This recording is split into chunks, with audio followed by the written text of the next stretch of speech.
네, 기업앤 이슈 시간입니다. 최근 반도체 기업들의 대규모 투자가 이어지면서 반도체 소부장 기업들도 주목을 받고 있습니다. 특히나 반도체 초미세 공정 경쟁이 심화되면서 회로 기판에도 고도의 기술력이 요구되는데 국내에서는 삼성전기가 이 기판 시장 점유율을 빠르게 확대하고 있습니다. 관련 내용 산업부 정재훈 기자와 자세하게 짚어보겠습니다. 정 기자, 일단 우리가 아는 반도체와 기판 조금 나눠서 설명을 들어보죠. 그렇습니다. 이제 제가 그림을 하나 준비를 했는데요. 같이 네. 보면서 좀 설명을 드리겠습니다.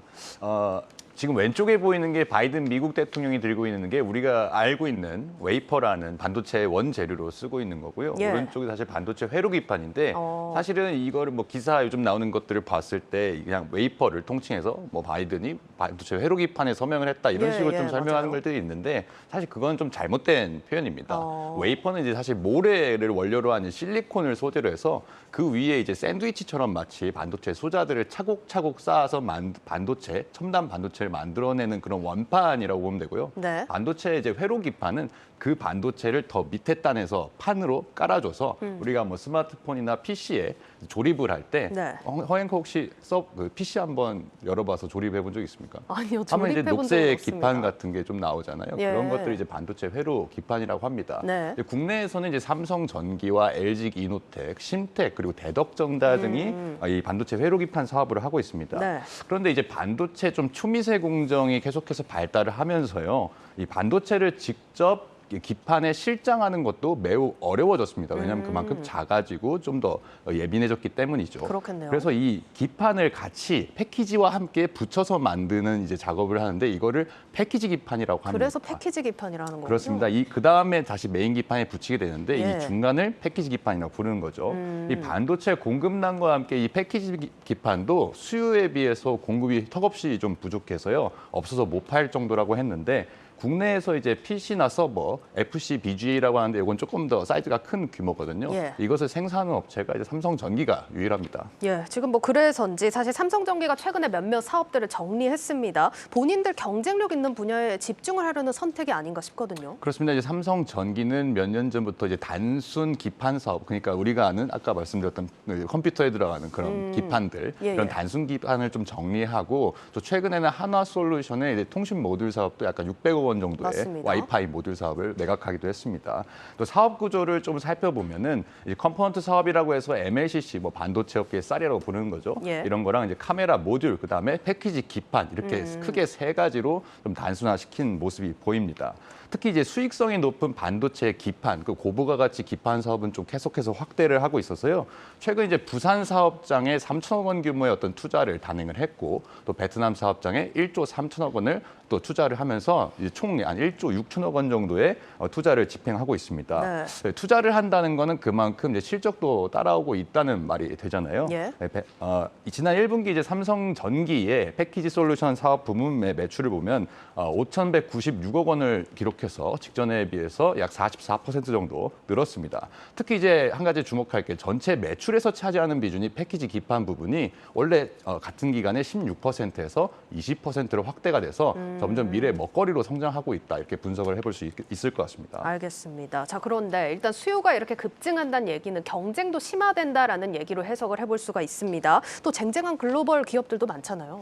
그렇습니다. 이제 반도체 국내에서 이제 패키지 기판에서는 삼성전기가 굉장히 대표 업체로 선두 업체로 자리매김을 하고 있지만 네. 글로벌 전체 플레이어들을 상대로 보면은 지금 보시는 점유율에서처럼 약 3위에서 4위 정도, 저건 이제 분기마다 조금씩 순위가 바뀌기도 하는데 예. 이렇게 기록을 하고 있습니다. 패키지 기판인데 사실 공급이 부족할 정도라고 했잖아요. 네. 특히 이제 코로나19를 거치면서 이 서버나 또 뭐 계속해서 수요가 증가했기 때문에 이 FCBGA에 대한 수요가 계속해서 늘었거든요. 여기에 이제 TSMC와 삼성전자의 초미세 경쟁이 격화되는 상황에서 인텔도 최근에 이제 파운드리 사업에 진출을 선해서 이 기술 경쟁은 계속해서 치열해질 전망입니다.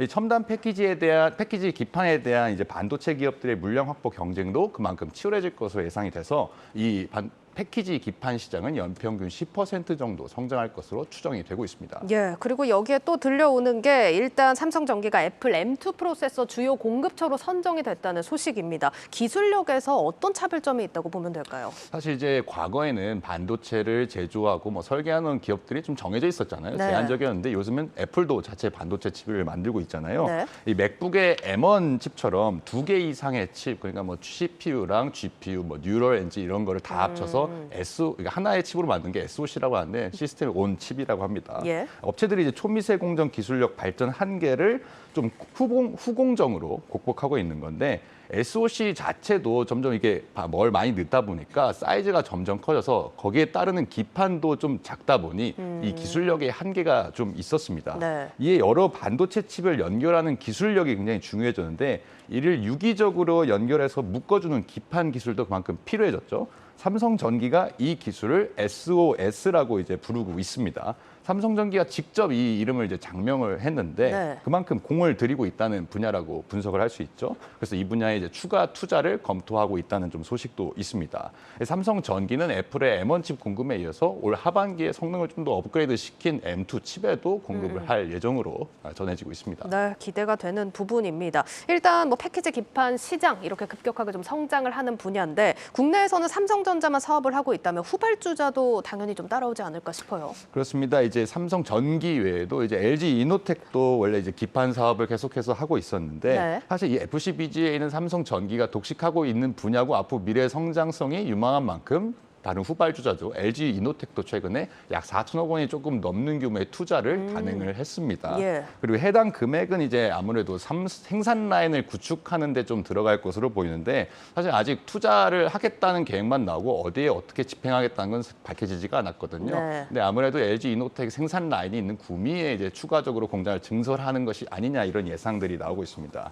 또 LG 이노텍은 이제 또 다른 패키지 기판인 보통 이제 스마트워치 같은 웨어러블 기기에 좀 작은 사이즈로 들어가는 RFSIP라는 또 반도체 패키지 기판을 생산해내고 있습니다. 예. 여기서는 LG 이노텍이 시장 경쟁력에서 전 세계에서 1등입니다.